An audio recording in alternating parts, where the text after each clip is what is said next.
It's my great pleasure to welcome you to this panel session today. This year, the focus of our panel session is on global health, AI, and robotics.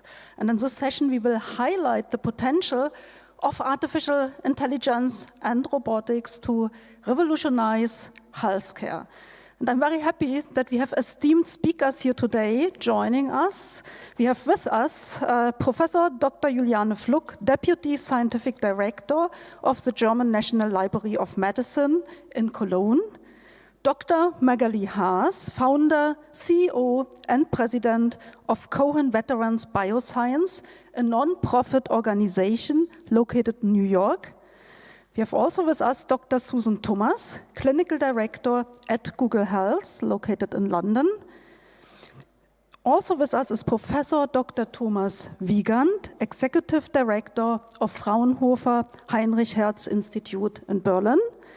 And last but not least, we have with us Professor Dr. Lothar Wieler, Digital Global Public Health Chair at the Hasso-Plattner Institute in Potsdam.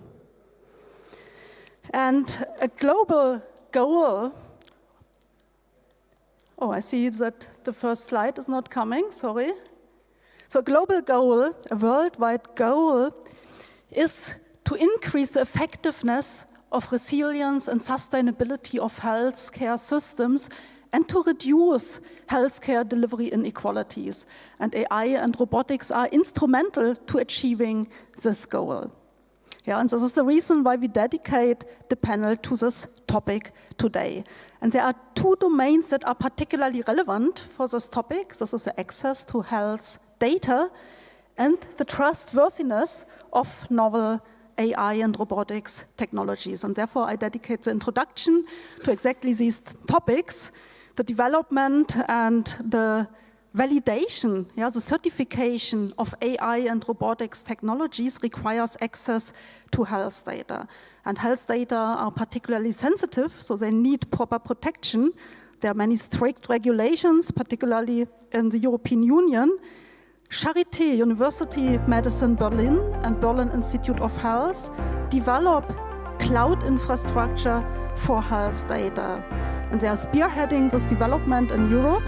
And I'm very proud to personally have the opportunity to lead 3 large-scale European consortia that are dedicated to develop such secure, protected infrastructure for health data. Good morning. You see here in the first column, the Good EOS morning project, to all of you who've European come Open here Science to Cloud, celebrate funded with 50 million WHO's euros 75th that has anniversary. already developed We cloud want to take a infrastructure for journey health through data that is time on the one accessible hand, to the and on the other European hand, research look into the community. future. Then in the We'll middle, you only see be a able to project do funded that in under snippets, Horizon obviously, Europe because that otherwise advances we would already need the existing time of the whole cloud conference infrastructure, if we were to distributed analyze it in over depth. different member But you've states seen in the Europe program. and We're provides hearing from technologies that enable academia, digital civil twin society, from the simulations, German with access Minister to of high-performance Health. computing, We for have the instance. regional This is funded with director of 30 the million euros WHO, and of WHO comprises, Europe here with 20 us. partners. So you'll On the hear a right multitude side, you of see the voices. novel Most of the testing and people, I'm happy to experimentation say, are facility for here health, as AI,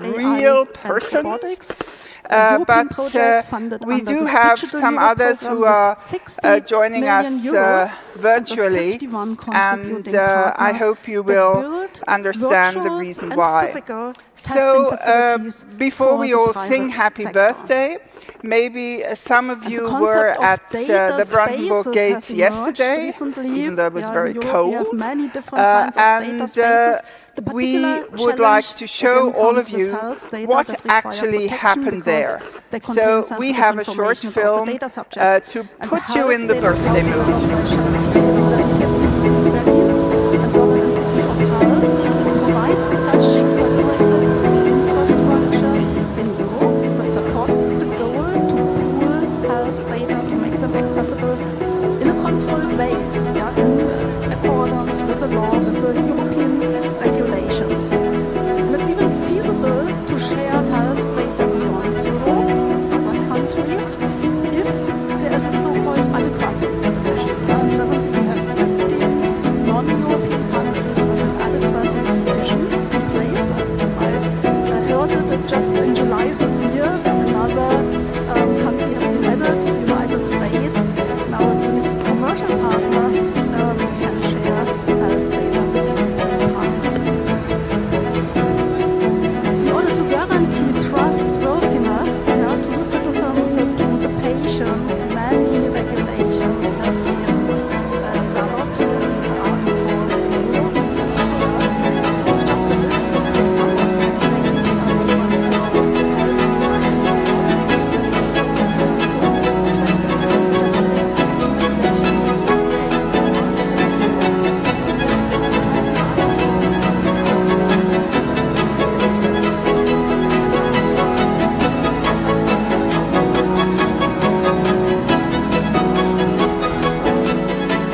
have health, for example. So for me as a German, that also creates some emotions to see how this Brandenburg Gate is dedicated to WHO, at least for a couple of hours. And also to see that this notion of WHO and its three big challenges were taken to where the people are. So thousands of people saw that yesterday, and I think that's an important message to go out there and draw attention to the work of the organization. So this was also a birthday present by the German Ministry of Health to the WHO, and in particular to Dr. Tedros, who is here with us again today from Manila. Hello, Dr. Tedros. We're delighted that you're here again, that you're taking time from your busy schedule at the regional office, and we hope that maybe you were also to have a quick glance at the video. As you know, Dr. Tedros, the Minister of Health, is also here. Karl Lauterbach, you already also were in touch with him yesterday. So how do you feel at this 75th birthday in these difficult times? The services that are being developed by the Testing and Experimentation Facility. Thank you. Is that question for me? Yes, absolutely. Yeah, no, I'm really happy. As you rightly say, there's special relationship between WHO and Germany, and Germany hosting this birthday celebration means a lot. And thank you so much. I'm very, very happy. Vielen Dank. And thank you to you and also to my brother, Minister Karl. Thank you. So, Dr. Tedros, do share with us some of your reflections in relation to the scan, the MRI of the patient that you see here, but it's combined with post-mortem microscopic data of other patients. And you see also the electrode inserted. So with these digital twins, we can run simulations. Yeah, we simulate the neuronal activity, and we also simulate the impact of a stimulation with this electrode that you see here. And by this, we can plan interventions on an individual level for patients. So the Testing and Experimentation Facility for Health, AI and Robotics provides technologies for simulating complex digital twins, for example, of human body systems such as the brain, including access to cloud computing and high-performance computing, but also interfaces to digital atlases, to robotic devices. Yeah, all the systems that are part of the platform are interoperable, such that the simulation can augment the control of robotic devices. And this is used by startups and SMEs to build new technologies to have digital twin-controlled robotic exoskeletons, for example, in stroke patients during rehabilitation that support the movement of the paralyzed extremities. Another very important keyword are regulatory sandboxes. Yeah? The basis for regulatory sandboxes is Article 53 of the Artificial Intelligence Act. And the goal of these regulatory sandboxes is, on the one hand, to increase innovation, to facilitate innovation, but on the other hand, to also mitigate the risks, the risks to the fundamental rights of our citizens, of the patients, which are safety and health. And with this, I end my little introduction, and it's now a pleasure to hand over to our speakers of the panel. I thank you for your attention, and I would like to ask Professor Dr. Juliane Fluck to the floor to tell us about the German National Research Data Infrastructure. Thank you very much.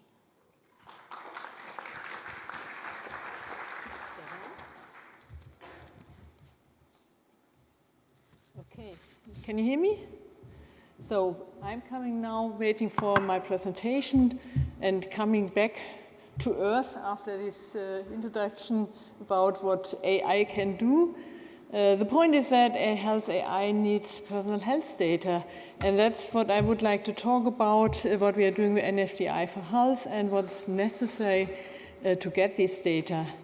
The national NFDI for Health is a national research data infrastructure for personal health data, and it started in October 2020, and our mission is to increase the value of research for AI, for example, in epidemiology, in public health and clinical trial-based medicine by making this data interoperable, international, findable and accessible according to the FAIR principles. So FAIR principle means findable, accessible, interoperable and reusable.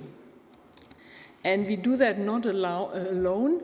So I think we have in Germany a new construct that we fund the national research data infrastructure over domains to implement legally compliant, interoperable and sustainable data infrastructures.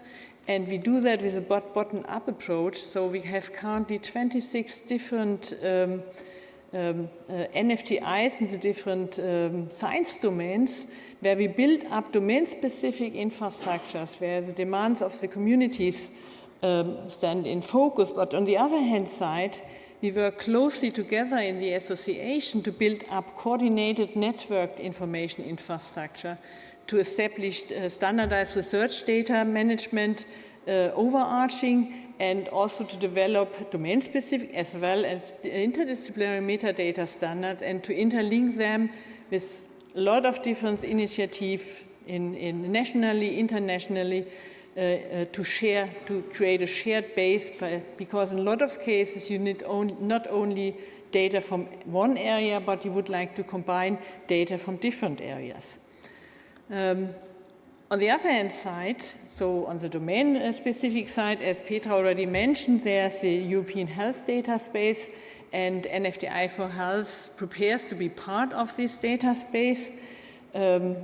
We are focusing mainly on the level of structured health data, for example, from registry, from insurance data, but most importantly also from high-quality study data and public health data, and focus also more on the right-hand side, so to facilitate access for researchers, innovators, and policymakers. And one important aspect I've added to this slide, which has been taken from the fact sheet from the HDS, to facilitate findability of health data as an important starting point. So I think due to the data protection reason, we have a really diverse landscape of health data. And that's true in most of the member states. And I give you only an example how that looks like in Germany, but I think you can also put that in the international space. So Germany is a good example for.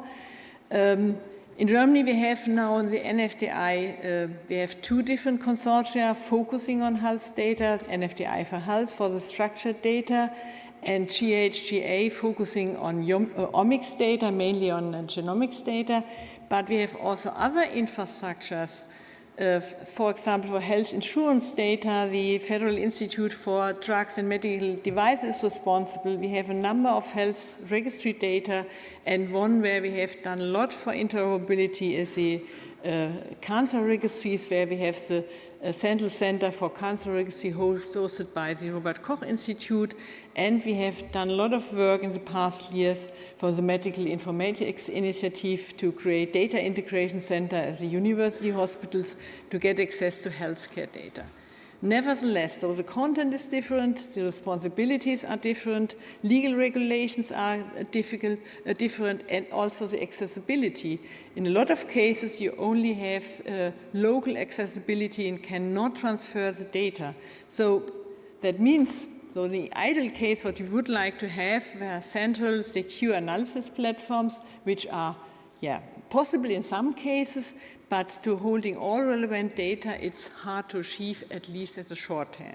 That might be a goal in the long term, but nevertheless, in between we need other service, we need central service, and that's what we are focusing also for NFDI for Health, to create this central service to allow for central findability, for central entries for requesting data, and also central entry points for data analysis.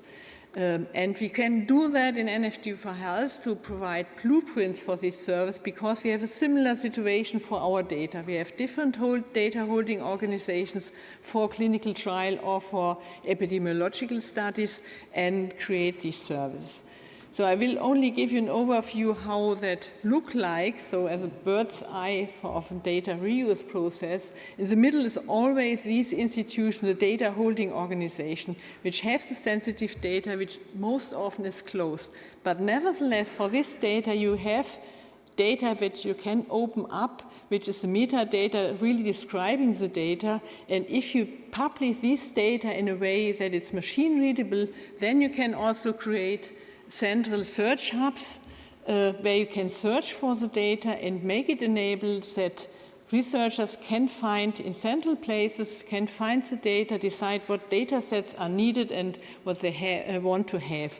Then the next step would be to have also central access points where you can apply for data, and then this can go back to the data holding organizations. They have the place to use an access committee to decide on data usage that comes back, and then after contracts, finally you can get to the data analysis. And in NFDI for Health, we are focusing on building up at the data holding organization distributed data analysis clients to allow then data analysis for distributed data analysis. So what is needed for the service and what do we build up for NFDI for Health? On the one hand side, first of all, we need a local structure where you have a local registry creating your metadata, publish the metadata, have a sensitive research data management, and ideally have also local analysis clients to work with to share the data, but in the control of the local data holding organization. Then you need the first central service where we provide, in our examples, NFDI for Health, the search portal, the German Health Study Hub, two main functions. On the one hand side, enable data publications with DOIs where you can the data not only in this place but worldwide, and to search and exploration. But keep in mind, we don't want to publish sensitive data in this platform. It's only built for searching the data. The next access is then at the central access point where you can request data, communicate, and what's also important, have a transparency portal where you see what kind of project have been done with a certain data. And finally, the distributed data analysis framework. We provide two frameworks, Data Shield for mainly statistical analysis, but also personal health strain, which is agnostic to the data type and can be used for every AI which is there. Again, you share the local control of data, you can certify algorithm, and you can do risk analysis. But on the other hand side, that might also take a longer time because not everything is possible with the distributed data analysis, and you need more time to get the algorithm to the data. So that's a disadvantage. So to summarize, so if you have this service, we don't have a free lunch as always. We need a lot to do. Main point is if you want to have the search of data, we need to have commonly accepted metadata, and there we need to work together to come to consensus for common interface and metadata for publication of study, but also for data requests. We need the central service responsive to demand, and most importantly, also the local structures are needed, the IT infrastructure as well as the competence. And we need to do a lot of community work to establish this cultural change and support through so-called data steward. And finally, creation of data is necessary and generation of training data. And with that, I would like to end with an overview of all institutes participating in NFDI for Health. Thank you very much, Juliane.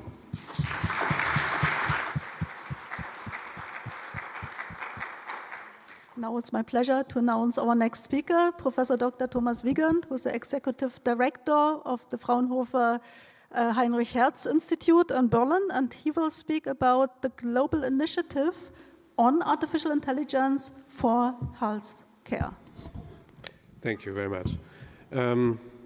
So while the Institute and our research is also very connected to what we heard, we also have been working since 2018 on something that was called Focus Group on Artificial Intelligence for Health between WHO and ITU. And next slide, please. Maybe I can use the clicker. So about 3 months ago, I had the honor to be on stage with these esteemed people, the Secretary General of the ITU, Director General of WHO, and ADG of WIPO, where the ribbon was cut to announce the global initiative on artificial intelligence for health. That initiative is based on those 5 years of work at the focus group, and I would like to explain to you what the focus group has done and what the Global Initiative on Artificial Intelligence for Health is planning to do beyond that. We see AI as a digital health technology has a big potential. It can have a very positive impact, and often the play isn't to actually improve, for instance, medical diagnosis, but to actually have it available. And this plays into the shortage of qualified healthcare personnel around the world, and this is where we are currently looking at as our main focus. However, there are challenges that we have discovered, and at the beginning we thought this would be much easier, and we were wrong. It's very complicated. So one of the big questions is about quality assurance, and what we have developed is a framework about quality assurance, assessment, etc. And but we also encountered that there is very little compatibility, international standards to make this work.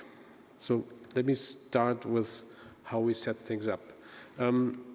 We brought together a team of more than 100 people from very different parts of the world, but also from very different disciplines: medicine, AI, machine learning, public health, government, regulation, ethics, and also from academia.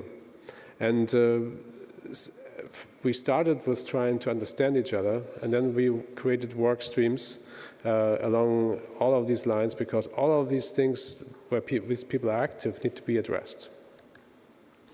We held 19 meetings all around the world, and when COVID happened, we were already prepared to be online, because we went online half a year before COVID happened, because we found that clinicians or people from some parts of the world just don't travel, and they need to participate online. So we have been an online group all along, and suddenly actually quite a few people had way more time, and so we progressed better when COVID happened.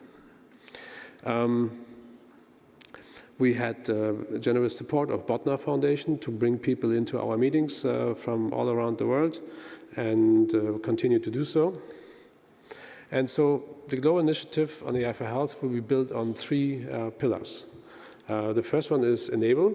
This is the pillar where the focus group has been mostly active, where we have created standards, policies, and governance and guidance, and I will explain what we have done there.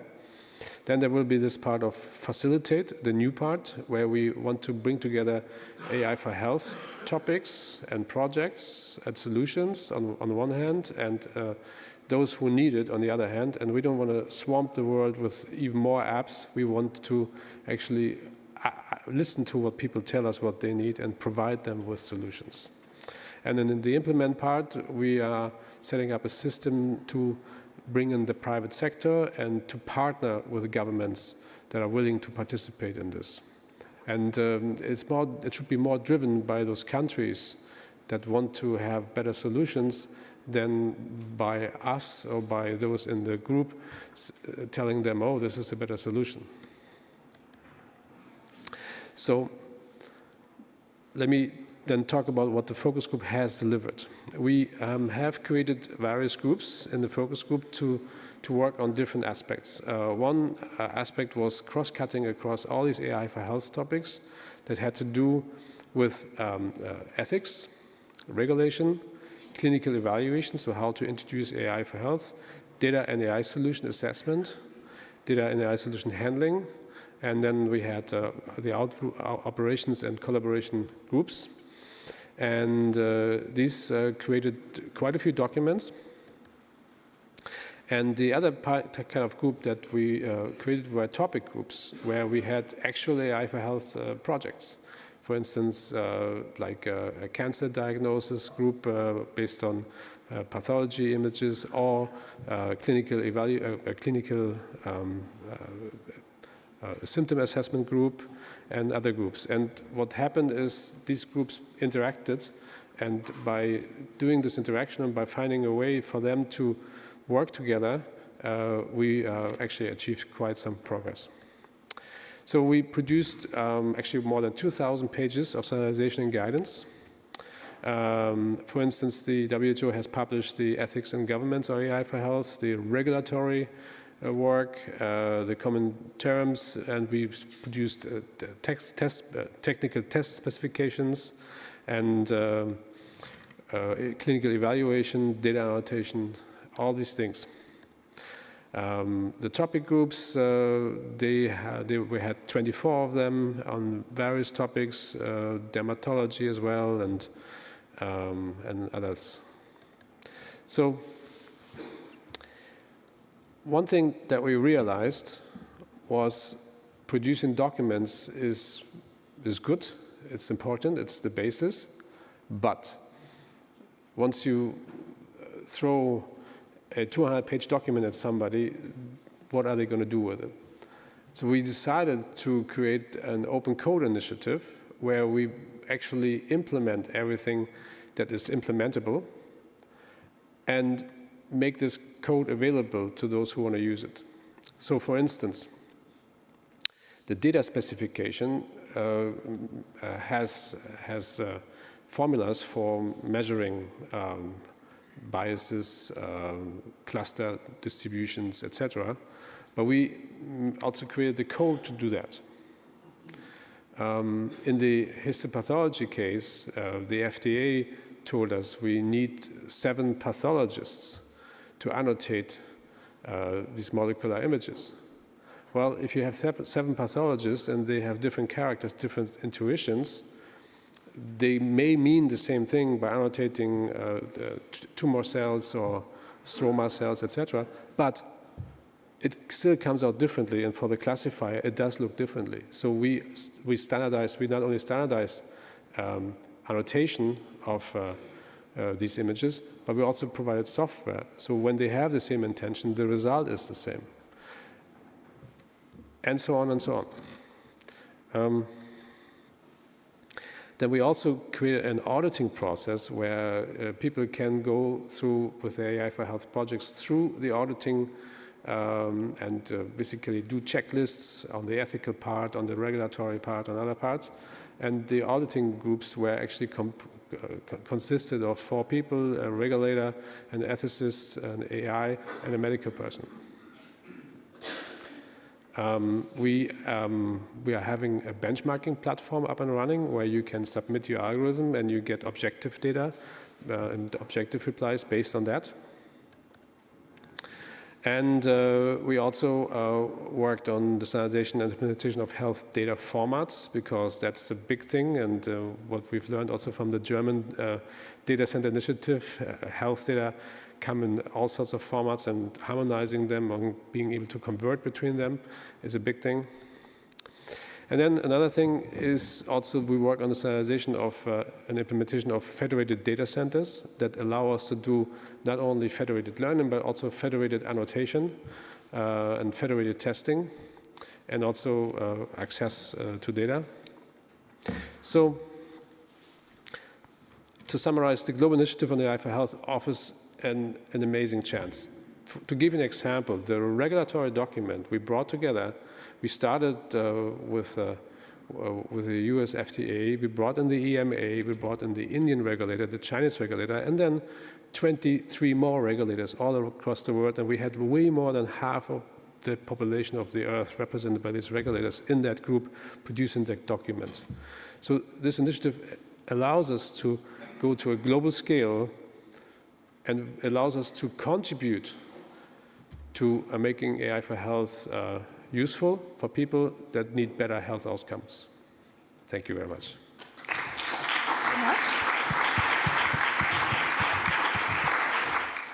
Thank you very much, Thomas. And it's my pleasure to now announce our next speaker, Dr. Magali Haas. She is founder, CEO, and president of the Cohen Veterans Bioscience, located in New York. And she will be talking about the Global Brain Health Index.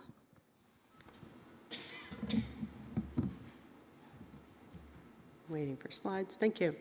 Thank you, Petra, and the World Health Summit organizers for the kind invitation to join this panel on AI and healthcare. I'll be speaking about brain health and application of AI. So it's a slightly different topic. Pandemics, wars, climate change, what do all of these have in common? They take a major toll on our collective brain health. We are facing a global brain health crisis, but the impact goes far beyond health. It impacts our societies, our economies, our global stability. The term brain health is relatively new, and it's meant to encompass multiple capabilities and dimensions of this organ's functional roles, including cognitive, motor, sleep, behavioral, social connectedness, and our sense of well-being or mental health, as well as consciousness itself. The high prevalence and socioeconomic burden statistics shown here for impaired brain health are staggering, but they're incomplete. They only capture a story of the past, not the present. They don't quantify the rising stress, depression, suicide leading to a crisis of our young, or the rise in dementia and other neurodegenerative disorders with our aging populations. PTSD associated with trauma is everywhere. This is just the tip of the iceberg. And yet, despite the magnitude of burden and impact, we have few effective tools to treat these conditions. However, the tide is turning, but we still observe that there's a very high failure rate of new molecular entities for brain disease, and regulatory review and approval times are longer than in other areas.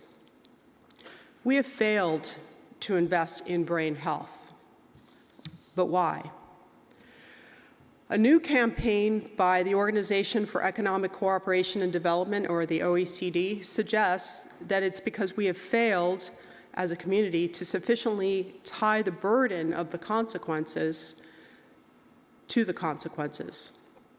We live with most of these conditions, but our metrics are largely focused on mortality. We need a new paradigm. In 2011, the late Michael H. Wilson, former ambassador of the United States and Canada's finance minister, first coined the term brain capital as part of a global business and economic roundtable on mental health. He concluded that innovation in a brain economy is driven by optimizing employee brain health and performance. Consequently, the economic prosperity of a country can be tied to its population's brain assets. Greater brain health has also been shown to predict higher levels of physical health generally. Thus, the World Health Organization and many other leading institutions have come to appreciate that optimizing brain health, the world's most valuable source of economic and innovative capacity, needs to be a public health priority. To do so, we need to establish a consensus definition of brain health with validated measures and tools, and then correlate these measures to economic indices. So now we turn to the opportunity that AI offers us, if harnessed, to understand, prevent, treat, and cure the brain. Isaac Asimov described the human brain as the most complicated organization of matter that we know. This means that our traditional reductionistic, unimodal, hypothesis-driven scientific methods may be insufficient, and I would argue that they are, to solve a complex systems model problem like brain function or dysfunction. Brain health is a dynamic state that is influenced by static factors such as our genetics and changing factors such as the environmental stressors, microbiome, our internal state. With systems modeling, by using multimodal fusion of clinical, biological, digital, speech, text, and imaging data, combined with multiple AI machine learning processing algorithms, we can build predictive models of brain health and disease course. Systems models and simulations of normative brain health and deviations would allow us to flip the script from a deficit healthcare approach to an asset health promotion approach, to predict who's at risk, to assess degree of deviation from baseline, and to potentially prevent or reverse course. As we have seen with GPT-4, deep learning, and many other AI methods, computation is no longer the limiting factor. As you've heard from many of our panelists already, it is access to the right kind of computable data that is the major hurdle that we face. So, we need to quantify brain health to support brain capital, and we want to use the power of AI to build predictive systems models. But we lack global, representative, deeply phenotyped cohort data from healthy and affected populations. These are each grand challenges. So we formed an initiative called the Brain Health Nexus to convene and consult with world leaders and institutions to find solutions and collaborate. We concluded that the first major project that we need to advance is a global health brain index. Our main premise is that brain health can now be defined and then quantified at an individual level through a combination of measures based on core domains of brain function and an information technology framework that iteratively collects, integrates, and models global data. Why is an index so important? It provides a pathway to operationalizing brain health. Having a way to measure and monitor brain health will allow us to establish a baseline of brain health using objective and quantifiable measures. It will allow us to measure, monitor fluctuations over our lifespan, advance diagnostics and therapeutic solutions, boost wellness, resiliency, and optimization, and recommend lifestyle changes to lower risk of disease and their trajectories. Collectively, this approach signals a change from a siloed, late-stage approach to brain health at crisis points to a collaborative model focused on prevention, wellness, and even optimization of brain health. We fully recognize that there are significant scientific and operational barriers and hurdles to overcome, and this audience particularly should recognize that legislative and regulatory frameworks will have a profound impact on our efforts. We've already talked about the AI Act earlier today, and we also know that data privacy regulations such as GDPR will have a major impact on our ability to create interoperability of data across global frameworks for global science. So in conclusion, to advance our model of collaboration, we need funders, partners, science experts, lived experience perspectives, champions, and others. We need everyone here today. With urgency and collective effort, we can do more to optimize brain health, the world's most valuable source of economic and innovative capacity. And I hope you will join us. Thank you.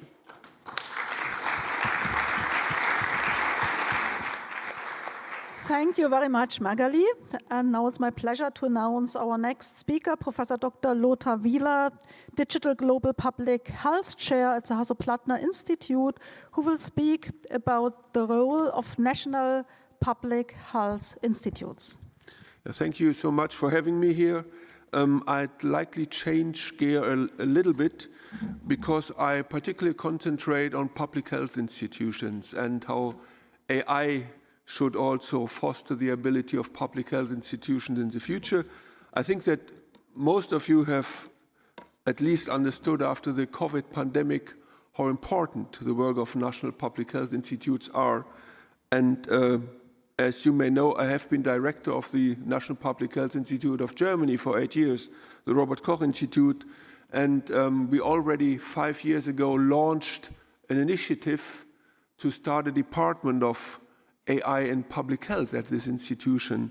And I'd like to give you a brief overview of why I think national public health institutes should be fostered and should be strengthened in regard to their capacity of utilizing AI for better health outcomes. And I'm glad that I'm also part of the initiative that was introduced to you by Thomas Wiegand, a very, very important issue because public health, of course, determines global health issues, and it's very important that national public health institutes are also part of this. And I'm particularly also happy that I'm part of the initiative of Juliane Fluck, because without setting up these networks in each and every country, it will also be hard to bring the world together of public health and the world of health care when it comes to taking care of patients. And of course, we always have to understand that public health is so important when it comes in particular to prevention. So I guess we all agree that the vast evolution of AI presents really vast transformations, and especially in health, what we are focusing on today. And it's also clear that societies adapt to these shifts, and therefore I plead that national public health institutes also have to apply to this, and they actually stand at the forefront of navigating both the challenges and the opportunities for improvement that AI offers for public health. To my understanding, these challenges and improvements are both direct and indirect. Direct, AI stands to directly improve public health outcomes through superior diagnostics and outbreak predictions, for example. An indirect improvement will come from the expected AI-aided increase in productivity of National Public Health Institute staff. However, obviously, the misuse of AI can pose direct threats, like weaponizing biological agents, or indirectly by eroding trust with AI-fabricated misinformation. And information, sound health promotion information, is at the heart of public health issues. So through their role as national advisors on public health, these national public health institutes have a vital role to play in anticipating and addressing these risks while harnessing the potential benefits. And as research institutions, many national public health institutes will additionally have to consider AI not just as a tool with potential risks and benefits, but also a health research topic. So basically, how will AI impact human interactions and thereby mental health, as we've heard already here? What biases are inherent in training sets for commonly used AI tools? These are research questions that will require a separate research agenda that will need to be developed as the use of AI becomes more and more widespread. So actually much of the existing conversation revolves around AI in clinical patient cares, but with few exceptions, the impact of AI on public health, and specifically on National Public Health Institute, is not yet clearly defined. So moreover, where this question has been discussed, it has focused on a narrow set of issues. For example, the existential threat to human health that AI may pose.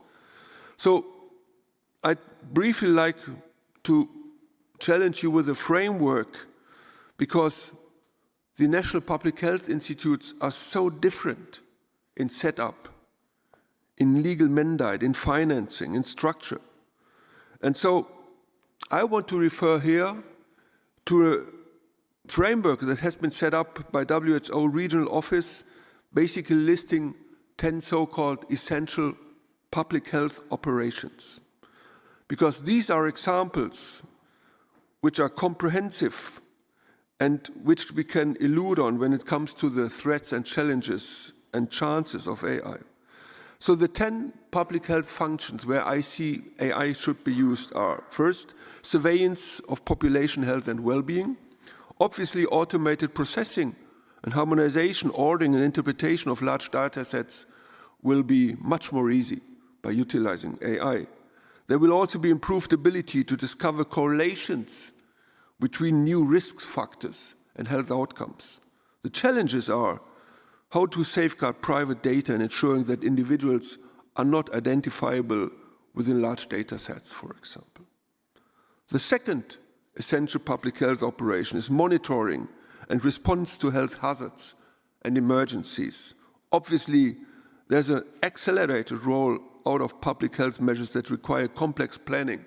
For example, targeted vaccine rollout structures, recommendations on physical distancing, automated contact tracing and follow-up, which made really a huge revolution over the last 3 years. Third FO, as we call it, the essential public health operation, health protection, including environmental, occupational, food and safety and others. So obviously there's an improved understanding of the interactions between these complex risk factors. And with AI, we can much more improve target information of diverse risk groups. Fourth, health promotion, including action to address social determinants and health inequity, a very important issue that is also very much tackled by the global initiative on AI for health. So there's the ability to tailor interventions to specific risk groups, to populations in terms of messaging, language and platforms. We call this the so-called precision public health. And of course, we can address the digital divide by using AI to ensure that equitable access to digital tools are offered through development of user-friendly and barrier-free applications accessible even in remote areas. But obviously, there's a huge challenge that there may be an increased inequality due to inequitable access to AI. This is something we really have to prevent. The fifth FO, disease prevention, including early detection of illness, clearly early warning systems with automated threat detection are doable. Risk assessment and reporting functions can be set up much more quickly and precisely. And the prediction of models for forecasting epidemics also is a new dimension. The sixth FO, assuring governance for health and well-being. Obviously, we can reduce time that is needed to write, review and publicly advise recommendations to policymakers, for example, because there is a huge ability of large language models, among others, to really foster these informations. Also, the seventh FO, assuring a sufficient and competent public health workforce, is directly attached. Of course, there should be increased staff productivity due to automation of repetitive tasks. There's the ability to carry out a far greater number of analyses with the same workforce. And there are opportunities for AI-assisted teaching and on-the-job training, very important during the pandemic, the on-job training for those who need to take care of hygiene measures, for example. But also, there is the challenge, how do you hire or retain AI expertise for national public health institutes? And obviously, as for all workspaces, there's also the psychological effect of AI on workforce, such as the loss of agency or loss of workforce. The eighth FO, assuring sustainable organizational structures and financing. There will be an increase in speed for delivery of relevant technical advice, for example, for health technology assessments. But obviously, on the other side, there will be more competition from new actors. How can we solve this? The ninth FO, advocacy, communication and social mobilization for health. Clearly, the ability to communicate rapidly with targeted groups will be fostered in multiple languages, for example, very easily translating languages with these new tools. partially automated text writing, editing, publishing, AI-assisted information platforms and chatbots for the public and automated social media interaction, automated visualization, which is very important for human understanding, complex informations, which again can be tailored to certain targeted groups. But also, on the other hand, how do we mitigate AI-generated fake news? A strong threat that I consider very, very important. And the last effort, advancing public health research to inform policy and practice. Obviously, AI-assisted research will be able to quickly conduct complete literature reviews, for example, of all available information, and updates to existing reviews can be carried out at low cost and much, much more faster. So what do National Public Health Institute have to do over the next years? First, they really have to better prepare for AI. We can't leave it to academia alone, but the National Public Health Institute, they have the necessary infrastructure, they have the research capacity, and they have to incorporate AI in their daily works. That's really important. How they tackle this will be a question for the future, but they need to be supported with this. They have to define a code of conduct to preserve trust. This is the most important issue we're talking about if it comes to recommendations. We have to preserve trust. A National Public Health Institute has health advisors, so obviously there must be unequivocal in their commitment to oversight, governance and ethics in the use of AI. Third, they have to build competent workforces and networks. There's the International Association of National Public Health Institutes, currently harboring some 150 national public health institutes from the world. This network is of utmost importance. They have to support each other. They have to exchange expertise in AI. And a crucial step in developing expertise will therefore be the establishment of research networks in close collaboration with various external funders and universities, for example. The international cooperation is very important, and we were just launching this initiative under this IANFI to really bring us all at the forefront of this. So there's a focus on the potential without neglecting the risk, ladies and gentlemen. That's really important. AI presents obviously tremendous opportunities as well as real challenges, and a balanced approach to the topic will have to take into account both sides and include capacity building to address both sides, both of these dual problems. Thank you so much.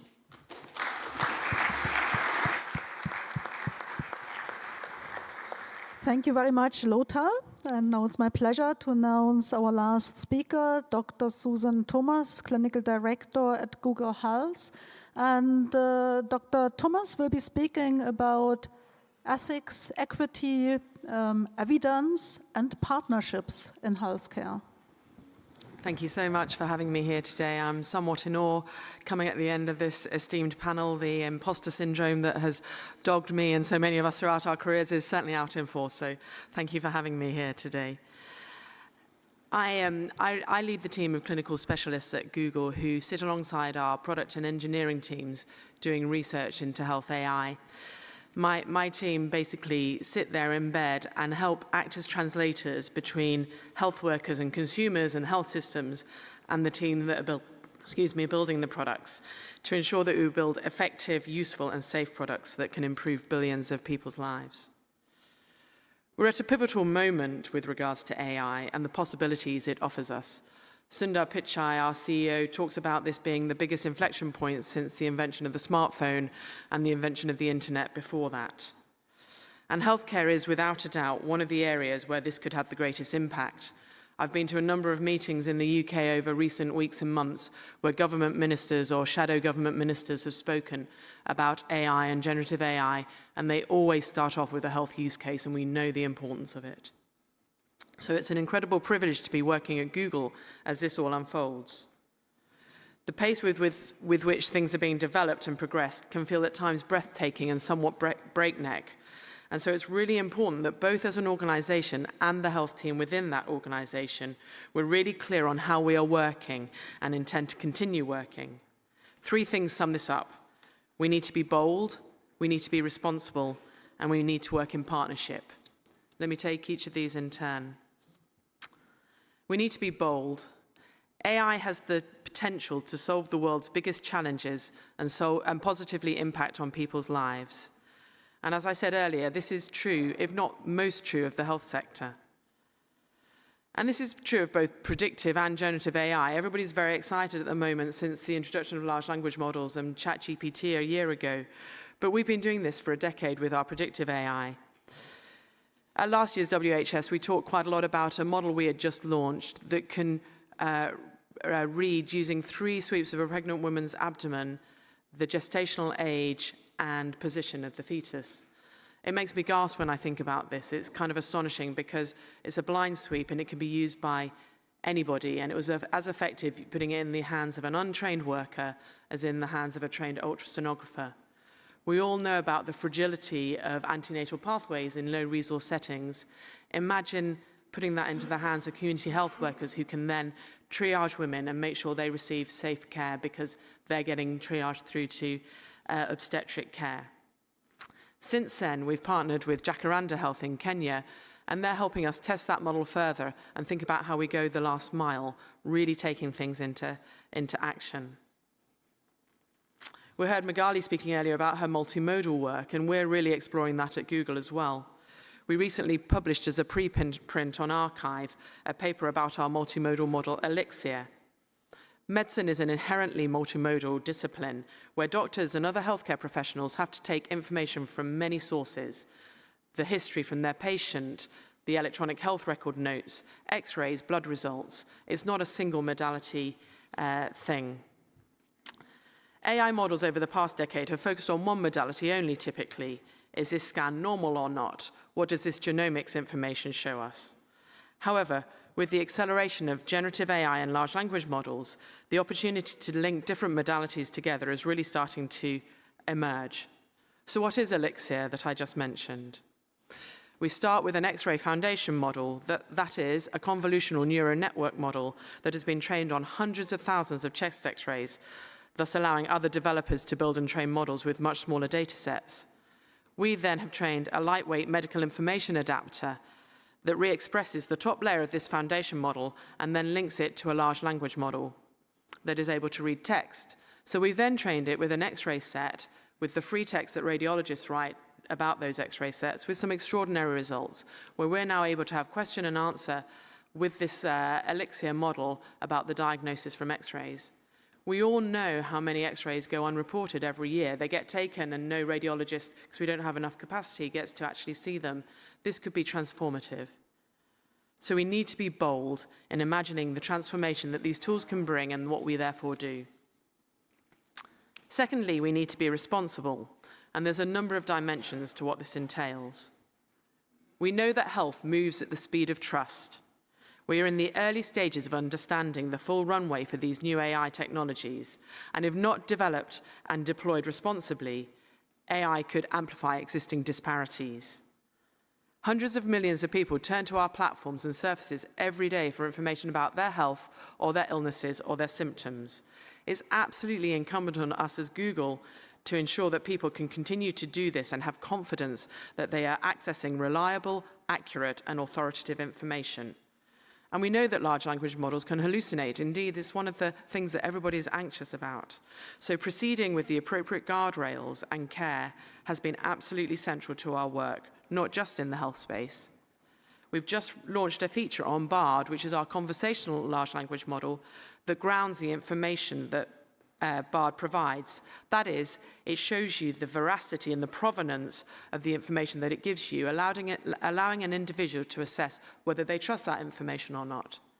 Imagine a future where that is applied into health queries, giving both doctors and consumers the confidence that information they are reading is correct and applicable.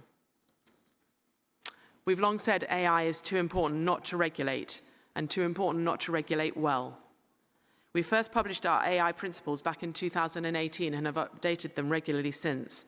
And these provide a framework for ensuring our AI applications are fair, safe, and effective. Above all, they remind us to uphold one of medicine's oldest tenets, first do no harm. Anything else is unacceptable. We are committed to supporting a policy agenda focused on capturing AI's opportunities, promoting responsibility, and enhancing security. And we work with a number of bodies in order to do this, including the National Academy of Medicine on its Healthcare AI Code of Conduct. So we need to be bold, and we need to be responsible. And finally, we need to work in partnership. Partnerships are key to the success of AI in health. We can do more, go faster, and solve the right health challenges for people and organizations when we partner together. This isn't new for us. We have always partnered. After all, we are not a medical devices organization. We are a consumer and an information-based company. I mentioned earlier our partnership with Jacaranda Health. This is just one of many. We recently partnered with iCAD for our screening mammogram algorithms. iCAD is the producer of screening hardware. And they're now going to develop our algorithms further and build those into their hardware so that many more women will be able to access screening mammography.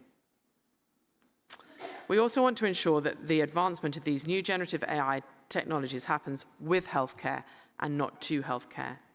We are collaborating across the ecosystem to develop and deploy AI-powered solutions in a safe and responsible way to improve health outcomes for everyone. So bold, responsible, and in partnership. And finally, just to close, AI can be a powerful force for equity, ethics, and evidence in health. And we need to ensure those technologies do not leave anyone behind, especially communities historically underrepresented and underserved by healthcare. It's really important to remember that healthcare is human. AI is not a replacement for doctors and nurses, for human judgment, the ability to understand context, and the emotional contact we have with our patients. We did some research in the UK this summer where we asked 1,000 adults how they feel about using technologies, not just AI, but all digital technologies to manage their health. They're all really excited about that opportunity, but they don't want to do that at the exclusion of a relationship with their healthcare professional. So these tools aren't to replace doctors. But we do know that a doctor with AI will likely replace a doctor without AI in the coming years. So medical professionals should embrace AI as a powerful assistive technology that can help them make better decisions, provide additional insights, enhance diagnostic accuracy, and boost their ability to deliver excellent care and improve health. Thank you.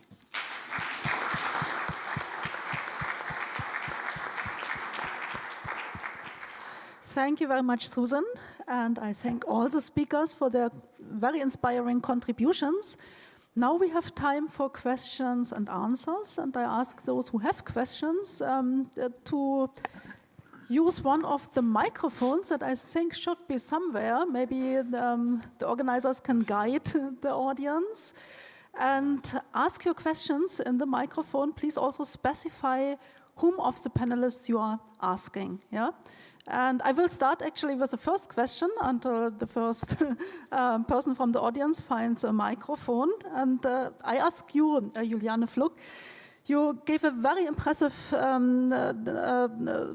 overview of the national research data infrastructure, in particular with focus on health data in Germany. How is the interaction with other member states in Europe and maybe even beyond? Are there interactions? Are there similar initiatives? And what are the plans in order to ensure that the national data space becomes a global data space? Okay. Yeah, so we are in interaction with a high number of initiatives. So as I said, one of the main points is to come up with CAM models for metadata and interface, and that we cannot do in Germany alone. So you have to work with a standardization organization as HL7, for example, or the DIN ISO norms, but also with other health data institutes in other countries, for example, Netherlands or Switzerland, where we built up a similar system. And on the other hand side, we work closely together in Germany with all German health data infrastructures, and hopefully interact also with the European health data space, where we need coordination unit in Germany as well.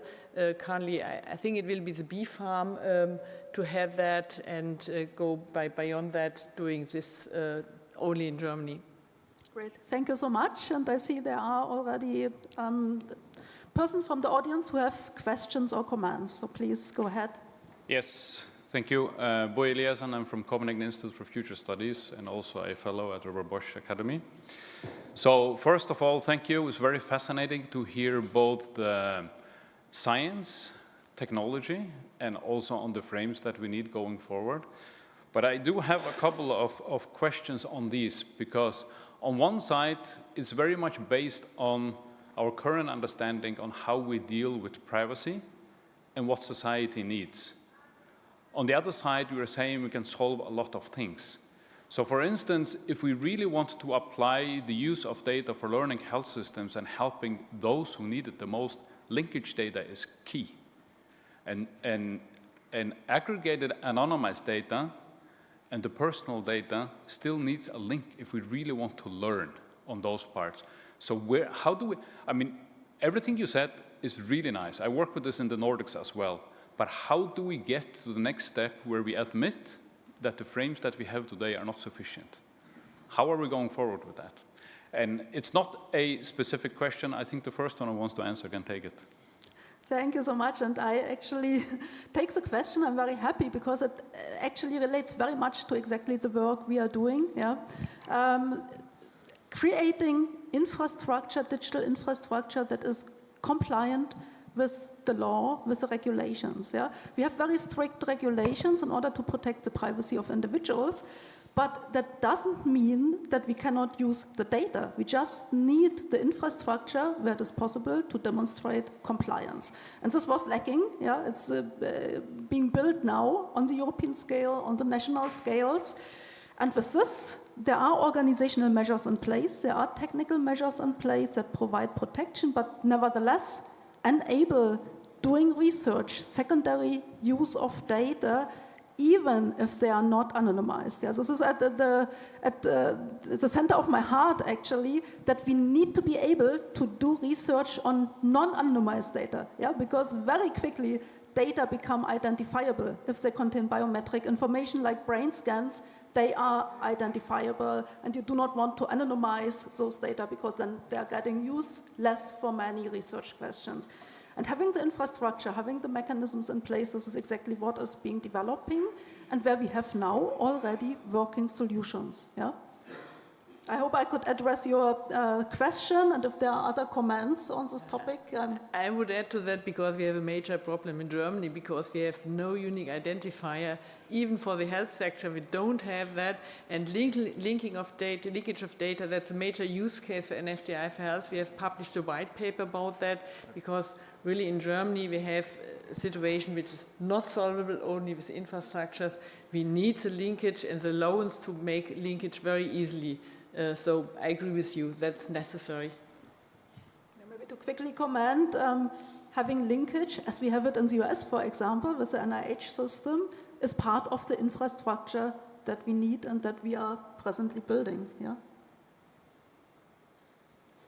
Next question, please. Yes, thank you. My name is Mustafa Kamera. I'm a junior doctor and a communication specialist from Kurdistan, Iraq. First of all, thank you very much for your impressive work in the field of health and AI. So as we talked about yesterday, digital health and AI won't be a discussion in a few years, but it will be a reality. And the panel discussion's title starts with global health. So my question is, since we are talking about global health, most of the discussion today was more focused on, let's say, AI and health in Europe and the United States. So my question is, how accessible and inclusive will AI in health be in low to middle income countries, and how we can also make it a reality so that they are also not left behind when it comes to implementation of this technology? Thank you. And my question is not directed towards anyone, so anyone who would feel free to answer. Thank you so much. Okay, thank you very much for the great question, and I think I see some reaction. I think the first one who should take it is Thomas Wiegand, because he set up this. You know, exactly what you are addressing is the goal of the GI, the initiative, because this is really a bottom-up initiative. And I mean, Thomas can give you more examples than I, but from our understanding, it's exactly that we want to empower people in various countries that they will have the ability to train their own data. And Thomas, he's the initiator of GI. You have to ask him. Yeah. The way we have been operating is we have been making offers for those that want to pick it up. And these offers are then enabling them to do what you just asked for in low income settings. People say low resource settings, but I think that's the wrong term. There's a lot of resource into the places where we go. Young people, people that want to go somewhere. And if we give them the means, and we have many people coming from those low income settings, if we give them the means, we bring them, empower them, pretty much, I don't like the term, but we give them the means to do so. That's what it is. So having, for instance, a local data center will allow data to be collected, to be annotated, to be used for training your AI or taking an AI and testing it on your own data in your own clinical setting. Because how can you trust an AI that has been created in Europe and then you want to use it in Africa? That's not going to work. We have to basically bring them, and then they need to want to have that AI themselves. So maybe one example. So we had this director of a hospital in Mombasa. He said, we have like 5 to 10% cervical cancer screening in our country. We need to speed up. We need 100 times more capacity. But I can't hire 99 more medical staff. Can you build us a process that's 100 times faster? And indeed, there's now a process that's 100 times faster, where basically a nurse takes the sample, a technician digitizes it, the AI excludes the clearly benign cases. And then the staff has only to deal with those that are looking critical. And if you bring that there, now it's going to multiple hospitals, going to Tanzania, etc. And it's done with those people there. The people there, and the push came from the University of Helsinki in this case. But the people there were the main actors. And now it's used because another thing, I went to a place and asked, so the project is 6 months old now, it's over for 6 months, what's happening? And the doctor went to the shelf and took the laptop and undust the laptop. So you don't want to have that situation as well. Thank you very much. There's another voice. Yeah, for the Brain Health Index, we're taking a slightly different approach, a very decentralized approach. So what we'd like to do is, first of all, take advantage of mobile health technologies. Mobile phones, as you said, they're more ubiquitous even around the world, and especially among the youth. So if we can develop a white label app that is subject to local regulations, but also then is able to go directly to the consumer and collect data directly from them, then we solve a number of these issues by first ensuring that we're getting real-world data, and also that it's data that is representative of the global population, so we can get truly normative data across the planet. Can I? Yes, of course.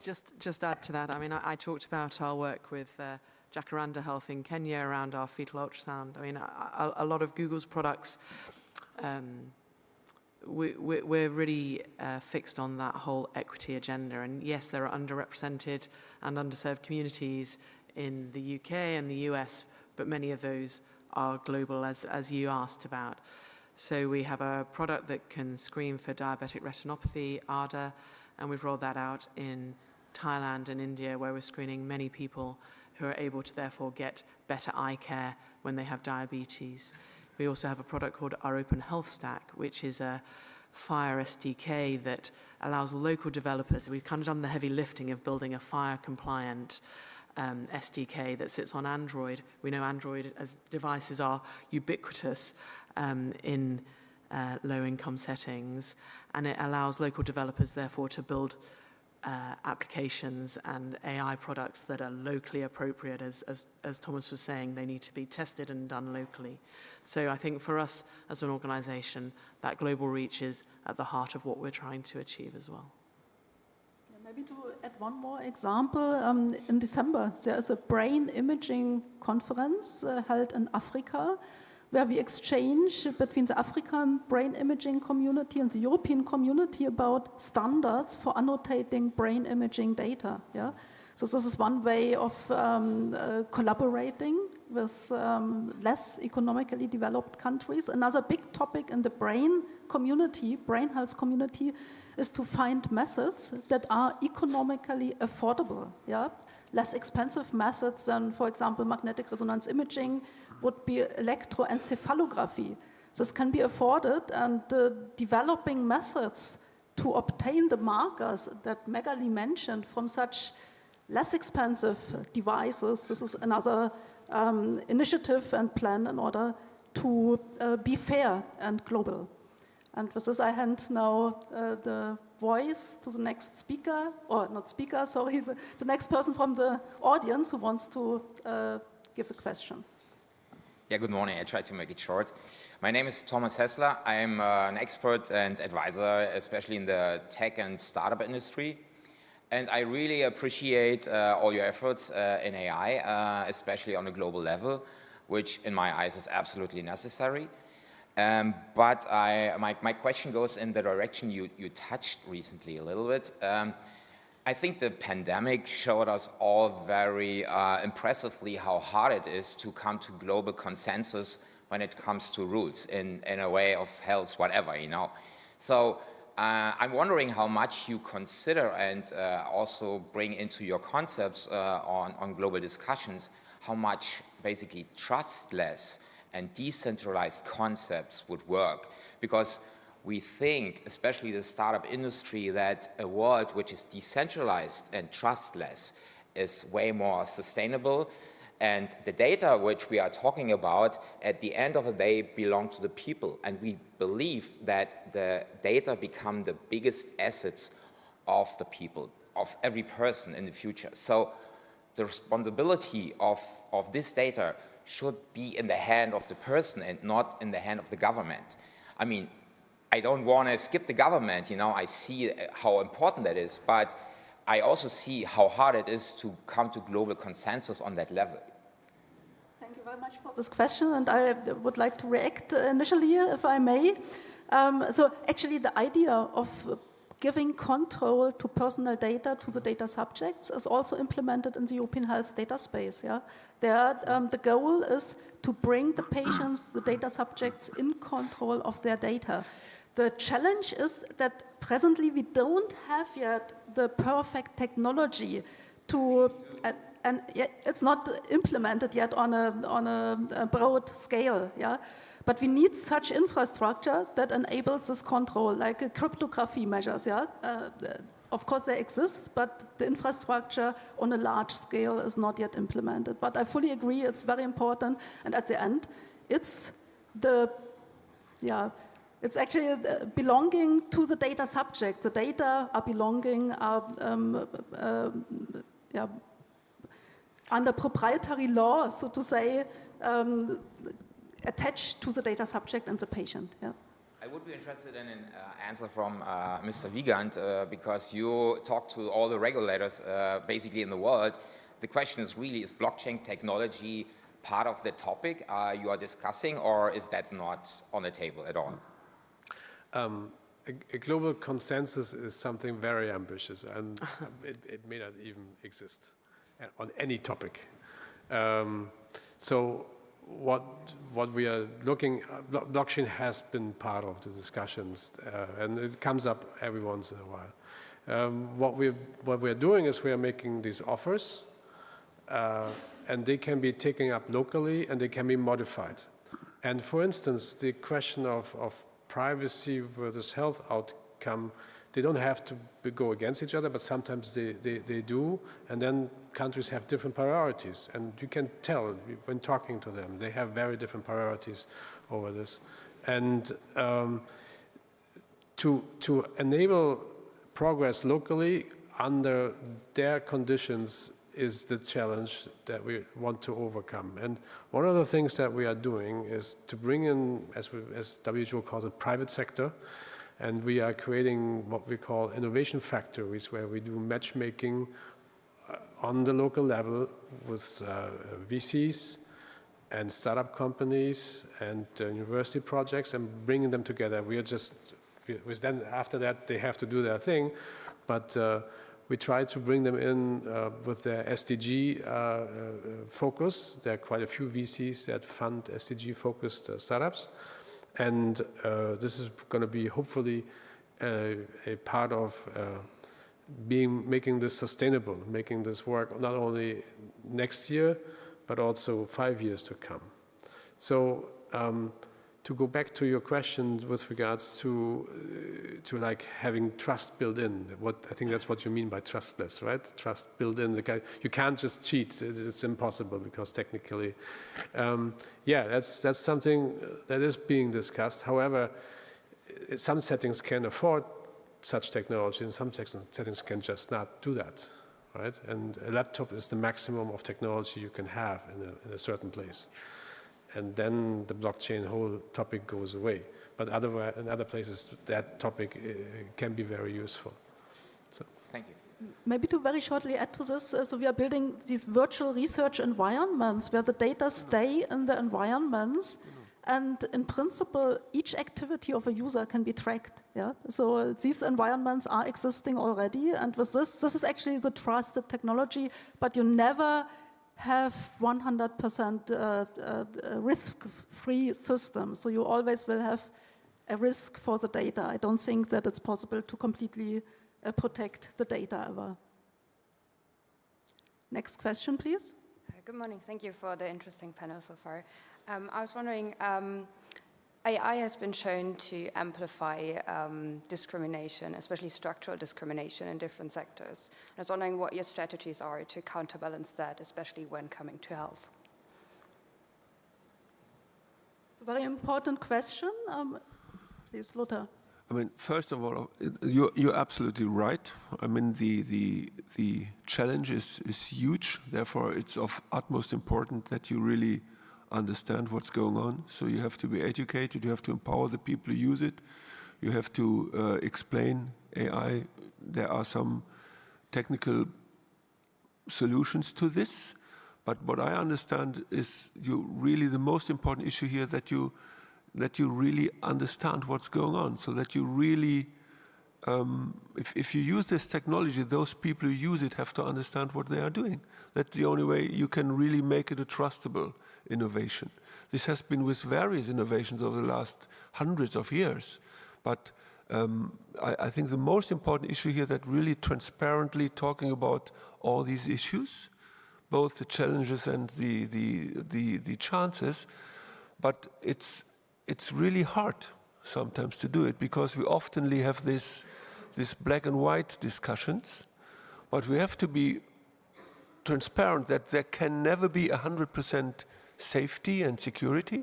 We can never guarantee this, but we always should discuss the pros and cons of this. And then we need to find in certain groups of population, we need to find solutions that are accepted by the majority of the people. That's the only way to do it. You can only openly discuss about the issues, and therefore you need really experts that talk about both the technology and the ethical issues. That's very, very clear. Thank you, Lothar. Magali? Yeah, and I think also some of the discriminatory findings from AI also emerge from the lack of representative data that is feeding the AI. So if you have biased samples in one way or another, then of course you're going to have a biased result. And I think this is where the idea of having population level data, normative data that is globally representative will help to reduce some of that discriminatory AI bias. Thank you. Next question, please.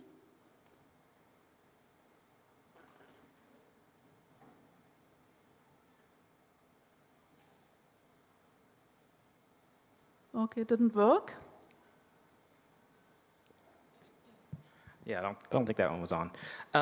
So I'll start with Dr. Thomas on this one, but it's open for anybody, because you had mentioned about kind of the trustworthiness and giving the end user the option of trusting the answer, whatever it may be. And I'm kind of curious how you see the future of balancing the tensions between, machine learning explainability versus this generative data that can come out of just letting a deep learning algorithm go crazy on a data set and not knowing how it's going to turn out. Balancing those tensions between, can we explain how it got to the answer? Do we trust the answer? But then also understanding that those data sets are inherently biased, and so maybe what it's churning out is actually more generalizable than what we initially would have expected as clinicians. Gosh, there's a lot in that question. I mean, for starters, if we think about just predictive models, sort of in ones and zeros, reading a chest X-ray or a screening mammogram, has this patient got breast cancer, hasn't it, yes or no? Then, yes, the area under the curve, percentages, there's always going to be debates around, are they good enough? But there's variability amongst clinicians as well, right? Radiologists reading those mammograms. So I kind of think that's one aspect to think about.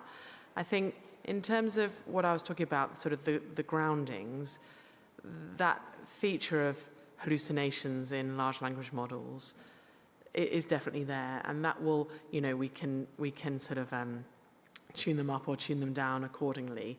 The groundings work, I think, is really exciting in that respect for us as consumers, right? So here is the provenance of the information you've been given. At the moment, we're just doing that, as I said, in BARD.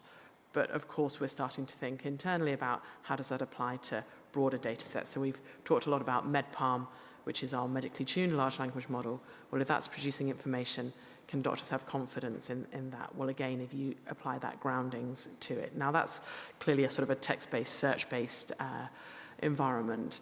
But so there are always going to be tensions, but the important thing is that as people developing the products, we're aware of those tensions and are producing sort of, I guess, the antidotes to those through what we're doing. So maybe when a human hallucinates, it's called creativity. And people say, oh boy, that's creative. There are quite a few groups working on explaining also generative AI, and there are also results already. We are very good at explaining convolutional neural networks. Just to make some advertisement, we just published a paper in Nature 2 weeks or 3 weeks ago about also taking concepts like medical concepts and the data and together explaining the classification result.